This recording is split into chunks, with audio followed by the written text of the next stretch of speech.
This is the 2020-2021 school year Special Education Planning webinar. The purpose of the webinar is to explain special education and related services within the flexible framework and virtual academy options. In Dr. Shandor's presentation to the board on July 23rd, he shared that the York County School Division's entire plan is centered on these three collective commitments that you see here: safety, instruction, and engagement.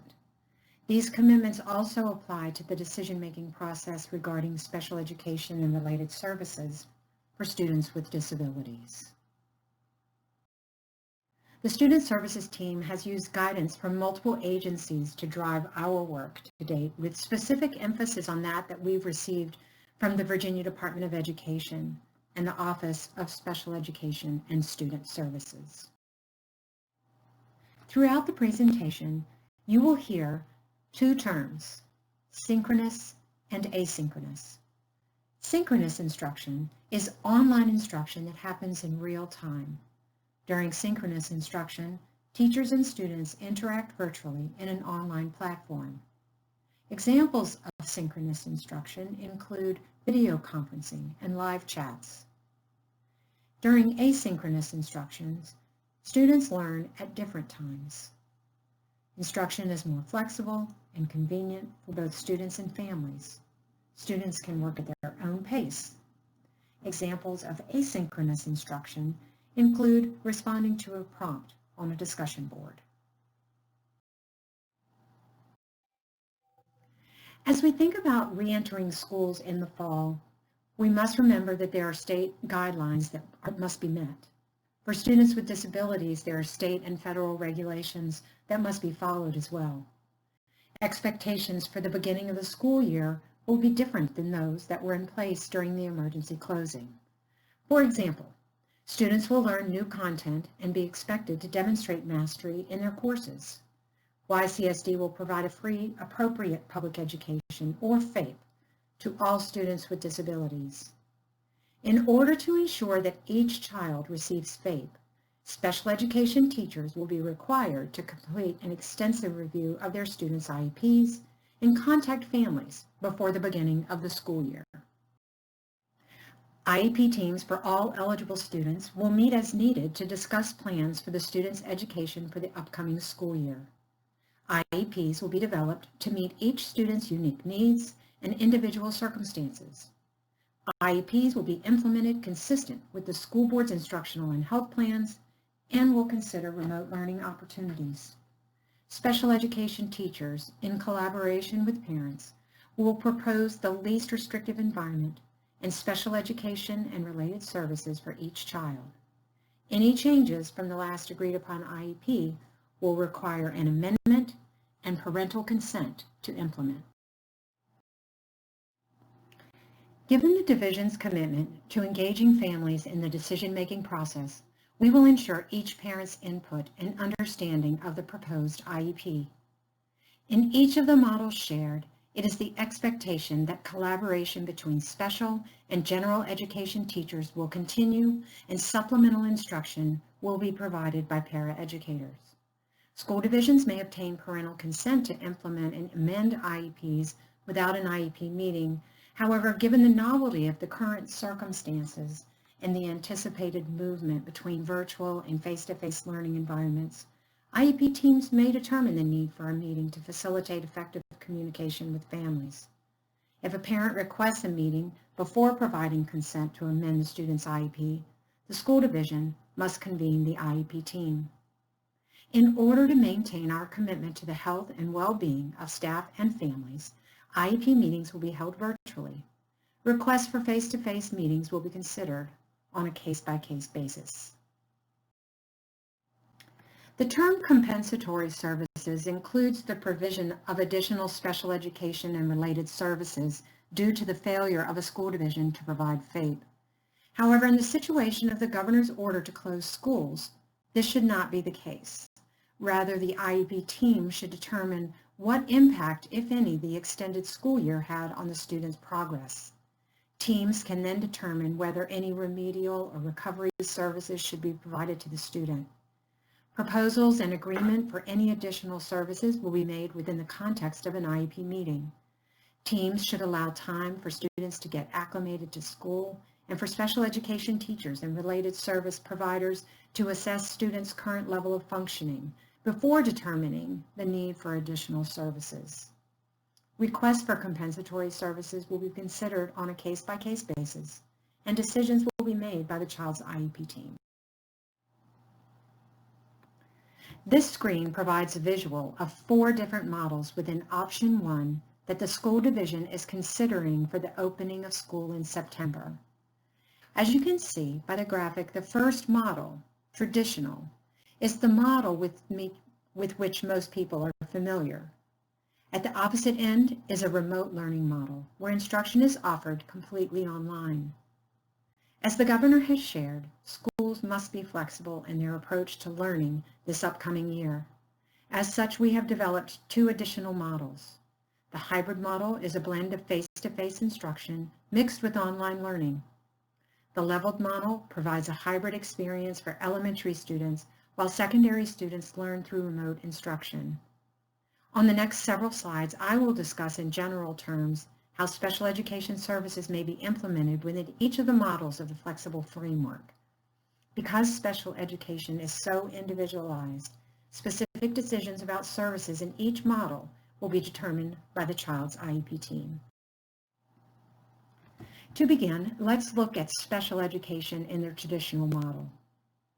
While a traditional model allows for 5 days of face-to-face instruction with teachers and fellow students, special education teachers will still need to review student IEPs. IEPs may need to be amended to reflect changes that occurred as a result of the school closure, or to consider remedial or recovery services. Now that we have looked at the traditional model, let's look at the opposite end of the spectrum, remote learning. As you can see in this model, all students are attending school remotely Monday through Friday. There may be some exceptions where select students or classes attend school in person. For example, students enrolled in preschool, students with significant disabilities who receive instruction through the Aligned Standards of Learning curriculum, or who participate in the behavior and communication support or the multiple disabilities programs may attend school for face-to-face instruction or related services. IEPs will be developed to meet each student's unique needs and individual circumstances. Decisions regarding the programs and the frequency with which students receive in-person instruction will be made by the IEP team. Specific information regarding your child's class will be shared once we have all of the information needed to make these decisions. Some special education and related services may look very differently in the remote model. Wednesdays have been set aside as a student support day, where special education teachers will hold office hours and provide remediation and recovery services. Remote instruction will be provided using Microsoft Teams and Canvas. Teachers may also use specialized curriculum, such as the Unique system, to support their students in the online learning environment. Regardless of the platform used, ongoing progress monitoring will be essential for measuring student progress. In the event students receive some in-person instruction in the remote model, IEP teams must identify which services will be provided via remote and/or face-to-face instruction and develop IEP amendments to reflect the current service delivery. Many students with disabilities have been very successful using the Canvas platform during Summer Academy and ESY. We have received teacher and parent testimonials that Canvas provides features to support students with disabilities in the areas of read-aloud accommodations through Immersive Reader, screen reading for students with low vision, supports for students with hearing impairments, and organizational tools. Students in the high school multiple disabilities ESY classrooms were able to access Canvas through weekly teacher-created videos and specialized lessons. Teachers report that these features help students to become increasingly independent and more confident. We have heard feedback from our families about the continuity of learning plans from the spring. I'd like to share with you how our remote model differs from our spring continuity of learning plans. In the spring, as you know, we closed with little notice. Our continuity of learning plans had to be developed quickly and in a reactive fashion. This fall, teachers are prepared to develop their own plans, and they will be aligned and purposeful. In the spring, the continuity of learning plans were intended to be primarily review at the elementary and middle school levels. However, in the fall, we will teach new content while also ensuring missed content has been taught and assessed and provide any remedial or recovery services as appropriate. Last year, all work was asynchronous, with students working primarily on their own or requiring significant adult assistance. We now have the ability for our students to work both synchronously and asynchronously throughout the day. The addition of video integration has helped make this a reality. As I shared earlier, two of the most notable changes about instruction this fall comes from VDOE. In the fall, students will be expected to show mastery of all content, with work being graded and daily attendance being taken. The next model is referred to as a hybrid. As you can see in the picture, it is a blend of both the traditional and remote learning models. Some important considerations for a hybrid model include reduced class sizes and individualized instruction. Students will participate in both synchronous and asynchronous instruction. Students will have access to one-to-one devices, the Canvas learning management system, and Microsoft Teams, which provides seamless instruction throughout the week. There will be age-appropriate, differentiated learning on remote learning days. An important aspect of the hybrid model allows for in-person support for students with disabilities on remote learning days. Like the remote model, Wednesdays have been set aside as a student support day, where special education teachers and related service providers will hold office hours and provide remediation or recovery services.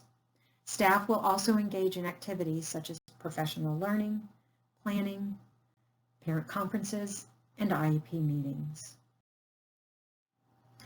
In a hybrid model, students are divided into two cohorts. Most students with disabilities will have 2 days of face-to-face instruction and 3 days of remote learning to include both synchronous and asynchronous instruction. For example, if I am in cohort 1, I would attend school in person on Monday and Thursday and learn remotely on Tuesday, Wednesday, and Friday. This model provides opportunities for smaller class sizes in preschool and inclusion classrooms, for teaching and reteaching of new and missed instruction, as well as any remedial or recovery services for students with disabilities. In this model, students with significant disabilities who receive instruction through the Aligned Standards of Learning curriculum or who participate in the behavior and communication support or the multiple disabilities programs may attend school for face-to-face instruction or related services more frequently. IEPs will be developed to meet each student's unique needs and meet individual circumstances. The last model in the framework is called the leveled model. As you can see, elementary and secondary instruction looks different in the leveled model. Students at the elementary level continue to learn in a hybrid model with alternating days of face-to-face and remote learning. Secondary students are completely remote. However, for students with disabilities, this model also provides opportunities for in-person instruction as determined by the IEP team and in-person instruction on student support days. This slide provides some clarifying information about Virtual Academy. Additional information regarding this option will be posted on the YCSD webpage. If Virtual Academy is selected, families are requested to commit to this model until the end of the first semester. Students will participate online from home 5 days a week and receive both synchronous and asynchronous instruction. Family involvement and input into the IEP process remains important if the Virtual Academy is selected. YCSD is committed to providing consistent and high-quality educational experiences for students whose parents have selected this option, and IEP teams will need to work closely with parents to determine how special education and related services will be provided in an exclusively virtual learning environment. As previously stated, some services may look very different in the Virtual Academy. For example, occupational and physical therapy, typically very hands-on services, may not be functionally available or may look very different in a virtual environment. Some special education evaluations required to determine continued eligibility for special education may require in-person administration. Consequently, students may be requested to attend school for those evaluations, or parents may be requested to provide written consent to extend any mandated timelines. Special education teachers for students attending Virtual Academy will be assigned once enrollment numbers have been determined. Families of students with special needs may have further questions about the information I have shared in this webinar. Each family will be contacted by their child's school prior to the beginning of the school year to discuss special education services and how these can be provided within the selected model. The division will be providing additional information for parents in the coming days. Frequently asked questions are posted on the division webpage. A hotline number will be available for parents to call with questions beginning July 29th at 10 a.m. A SEAC meeting is scheduled for Wednesday, July 29th at 5 o'clock. Information regarding this meeting was sent out to all families via Blackboard Connect as well as posted on the division website. Related service providers will also be included in the IEP amendment process as appropriate. While some speech-language services have been provided on Microsoft Teams, we continue to explore other teletherapy platforms. Information about the delivery of related services will be forthcoming. Some YCSD students attend public and private day schools in the region as determined by their IEP teams. During the extended school closure, YCSD has maintained excellent relationships with our New Horizons Regional Public Day School and private day school providers. They have continued to provide distance education to our students and have maintained communication and with families in the school division. IEP meetings are currently being scheduled to determine the most appropriate learning environments for our students as they finalize plans for reopening schools. YCSD will review the health plans and continue to provide transportation for any student who will receive in-person instruction. Parents of students with 504 plans will also be contacted by the 504 coordinator at their child's school to ensure accommodations are met in both the distance and face-to-face learning environments. This concludes the Special Education Planning webinar. I appreciate you joining, and if we can be of further assistance with questions related to option 1 or 2 or the reopening and special education, please contact the hotline beginning July 29th at 10 a.m. at 833-2333.